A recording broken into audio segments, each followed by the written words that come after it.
नहीं झुके? बराबर है? क्या हमारे पूर्वज मुगलों के सामने झुके? नहीं झुके। क्या हमारे पूर्वज रजवाड़ों के सामने झुके? नहीं झुके। मराठों के सामने भी नहीं झुके। और आज पीछे पीछे पूछ हिला रहे। 75 साल में क्या हालत बना दिया तुम्हारा। और एक गंभीर बात, 1950 से पहले, 1947 से पहले हमारे बाप दादे किसी दूसरे के नेतृत्व में कभी लड़ाई नहीं लड़ते थे, कभी दूसरे के नेतृत्व में काम नहीं करते थे। सारी लड़ाइयां उस जमाने की आप याद कर लीजिए, इतिहास पढ़ लीजिए। और आज हमारे लोग इन 75 साल में अपने नेतृत्व में काम नहीं करना चाहते, दूसरों के सहारे से आगे बढ़ना चाहते। ये गुलामी कैसे आई, ये बात समझना जरूरी है। और एक इंपॉर्टेंट बात, जब हमारे पूर्वजों को अनाज नहीं मिलता था, परेशानियां थी, उस जमाने में भी हमारे पूर्वज कभी भी भीख नहीं मांगा। मांगा क्या? नहीं मांगा। और आज चुनाव के टाइम में पोटलियों की भीख मांगते हो नहीं? 1000-2000 रुपए की भीख मांगते हो नहीं? ये तुम्हारे समाज की नस्लों को, तुम्हारे बच्चों को, तुम्हारे युवाओं को कौन सी दिशा में ले जाया जा रहा है? ये बात समझना जरूरी है। और एक इंपॉर्टेंट बात, ये भी बात सच है, जैसे मैंने किताब में बताया था कि 1818 के बाद हमारे कुछ लोग गुलाम बने, कुछ लोगों ने लोगों का घर पे मजदूरी किया, कुछ लोगों ने उनके आश्रय अपने आप को चलाना शुरू किया, लेकिन 100% आदिवासी या भील कभी गुलाम नहीं बने, कभी नहीं बना। इसलिए हम लोग यह कहना चाहते हैं, जो 100% हमारे समाज का जो पॉइंट है, जो बातें हैं, उन्हीं को आगे बढ़ाना। जैसे उदाहरण देता हूं, आपके इधर विवाह होता है, मैं बहुत गंभीर बात समझा रहा हूं, आपके इधर विवाह होता है तो क्या करते हैं? ने से दड़ूनी मेले अड़ा माते एक कलजा मुंह मेले, बेल एक लोटा मुंह मेले है तो बेल फिर भरे ना सब कर महुए कार का पहले रखते के पानी, महुए कार का पहले रखते, तो सबसे पहले एक लोटे में महुए कार रखेंगे, इसके बाद उसके ऊपर पानी रखते हैं। ऐसा ही करते हैं ना कविता भाई? बराबर है। और उसके चारों तरफ फेरा दिलवाते हैं। कौन दिलवाता है? या तो फूफा या आपका बंधवी। बराबर है। अब हमारे इलाके में देखते हो तो फेरे दिलवाने का काम हमारी बुआ कराती है। बुआ फुआ एक ही बात है, यह हमारे इलाके में चल रहा है। तो थोड़ा सा डिफरेंट हो गया, लेकिन हमारे इलाके में भक्ति आंदोलन चले। संत सुरमाल महाराज से पहले मापजी महाराज, मापजी महाराज के बाद में संत सुरमाल महाराज, संत सुरमाल महाराज के बाद में गोविंद गुरु, गोविंद गुरु के बाद भी बहुत सारे हमारे संत हुए। उन लोगों ने भक्ति आंदोलन चलाने की वजह से बीच में आज की तारीख में हम लोग भी नारियल का हवन करते हैं। ये थोड़ा सा डिफरेंट हुआ कि नहीं हुआ? अब सवाल पैदा होता है, ओरिजिनल क्या है? ओरिजिनल क्या है? जो रतलाम, झाबुआ, अलीराजपुर में होता है वो ओरिजिनल है। समझ में आया? तो वो हमको सीखना पड़ेगा। बहुत बड़ी बात समझा रहा हूं मैं, वो हमको सीखना पड़ेगा, क्योंकि हमारा समाज का ओरिजिनल विवाह पद्धति का तरीका आपके पास संरक्षित है, तो वो हमको सीखना पड़ेगा। अब समाज व्यवस्था की बात आती है, हमारे पाल व्यवस्था है। हर एक फड़े का एक कमेटी होगा, 12 फड़ों की एक पाल बनती है, और इस पाल का भी एक कमेटी होगा, और सभी पालों का भी एक कमेटी होगा। इस तरीके होता है। गांव का कमेटी, पाल का कमेटी, पालों का भी कमेटी। हमारे डूंगरपुर में 17 पाले हैं तो 17 पालों का भी कमेटी होता है। यह समाज व्यवस्था हमारे उधर जिंदा है, आपके इधर थोड़ा कमजोर हो गई है, तो वो आपको सीखना पड़ेगा।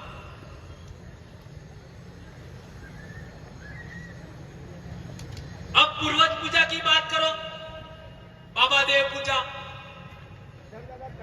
आपका, यस तड़वी व्यवस्था वही है, पालवी व्यवस्था ही, बाबा देव पूजा। इसके बाद में आपका हमारे दाहोद क्षेत्र में देख लीजिए पूर्वज पूजा होती है, वो हमारे से भी बेहतर है। हमारे इलाके में खत्म नहीं हुआ है, लेकिन हमारे से भी बेस्ट है। तो पूर्वज पूजा कैसे करते हैं, बाबा देव की पूजा कैसे करते हैं, खत्रीज पूजा कैसे करते हैं, वो आपको हमें आपसे सीखना चाहिए। अब आपका अलीराजपुर चले जाइए, पिठोरा देव आपका देख लीजिए, इस धरती पर सबसे पहला इंसान कहां पैदा हुआ आज तक के रिसर्च अनुसार, तो वो नर्मदा घाटी में पैदा हुआ। नर्मदापुरम जिला है वहां पर, आज की तारीख में आपका सीहोर और नर्मदापुरम के बॉर्डर पर, जिसको नर्मदा मानव कहते हैं, उसका खोपड़ी मिला 2-3 लाख साल पुराना। और उसी के पास में 50 किलोमीटर रेडियस में भीमबेटका है। अब ये भीमबेटका भी उन्होंने नाम रखा है। उसके अंदर चित्रावली है, चित्र वो देखो।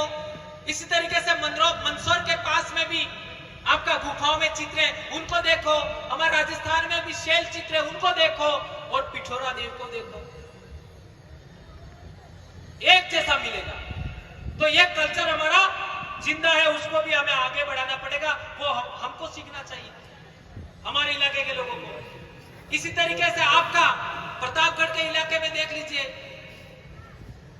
उस इलाके में बहुत सारी बातें, जैसे ये अखातीज का मामला है, उधर और रीच कल्चर है प्रतापगढ़ इलाके में। और हमारे उधर उदयपुर और सलूमल में देख लीजिए, मंगरा बावसी की पूजा होती है। अब ये मंगरा बावसी क्या है, उसका विस्तृत में अभी उदाहरण भी समझाऊंगा। यह सभी बातें पूरे ट्राइबल एरिया में। अब आप साउथ गुजरात चले जाइए, वाघदेव की पूजा होती है, वनदेव की पूजा होती है, कणी कंसरी की पूजा होती है। तो जहां जो कल्चर रीच है उसको हमें सीखना चाहिए, और हम क्या कर रहे हैं, जो हमारा है ही नहीं उसकी ओर जा रहे हैं। इसलिए बिल प्रदेश शब्द बोलने से, बिल प्रदेश एकता के नाम पर हम दूसरे इलाके की डिफरेंट बहुत सारी बातें जो हमारे इलाके में खत्म हो चुकी है, उनको हम पुनर्जीवित कर सकते हैं।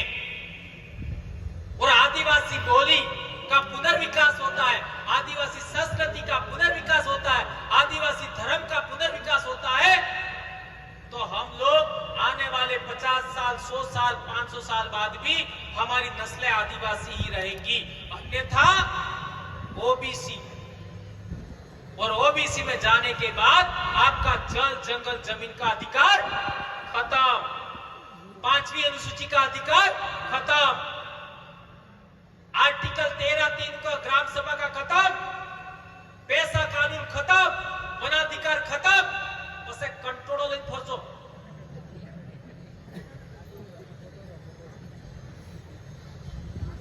ये हम लोग इतना बड़ा जनजागरण क्यों कर रहे हैं, ये बात समझनी जरूरी है। और एक इंपॉर्टेंट बात कह करके मैं अपनी बात समाप्त करूंगा।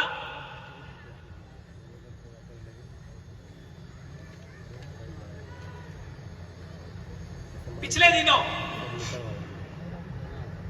डॉक्टर कमल सिंह जी पर भी हमला हुआ, और हमारे 2 भाई संतोष डामोर और अर्जुन भाई डामोर, उनकी भी डेथ हुई। उससे पहले हम देखें गोपाल कटारा, उनकी भी डेथ हुई, और 3-4 साथी और हमारे इलाके में जगदीश भाई डामोर, जगदीश भाई पांडो। आपका निमाड़ के क्षेत्र में हम देखें तो हमारे भाई जितेंद्र जयशंकर, इस विचारधारा को आगे बढ़ाते हुए, इस संगठन को आगे बढ़ाते हुए हमारे बीच नहीं रहे। और अभी हमारा कश्मीर में भी आपका 28 लोग मारे गए, और इसके बाद में हमारा ये पहला कार्यक्रम है। तो बात को आगे ज्यादा न बढ़ाते हुए मैं चाहूंगा कि इन सभी के लिए, चूंकि ये बात मुझे पहले बोलनी चाहिए थी, लेकिन मैं बाद में मुझे याद आया, तो इनके लिए हम लोग 1 मिनट का मौन व्रत भी रखेंगे। और एक बड़ी बात कहना चाहता हूं, आप लोग जितने भी अभी यहां बैठे हैं, महिलाएं हैं, कुंवारे बच्चे हैं, कुंवारी बच्चियां हैं, पुरुष हैं, कुछ नहीं कर पाए तो एक काम जरूर करना, आपके पोते पोतियों तक, आपके बच्चे के बच्चों तक पीली बोली जरूर लेके जाना। समझ में आया? आपके बेटे के बेटों तक, आपके बेटे की बेटियों तक पीली संस्कृति जरूर लेके जाना। आपके बेटे के बेटियों तक, बेटे के बेटों तक आदिवासी पूजा पद्धति, आदिवासी विवाह पद्धति जरूर लेके जाना। यह आपकी जिम्मेदारी है।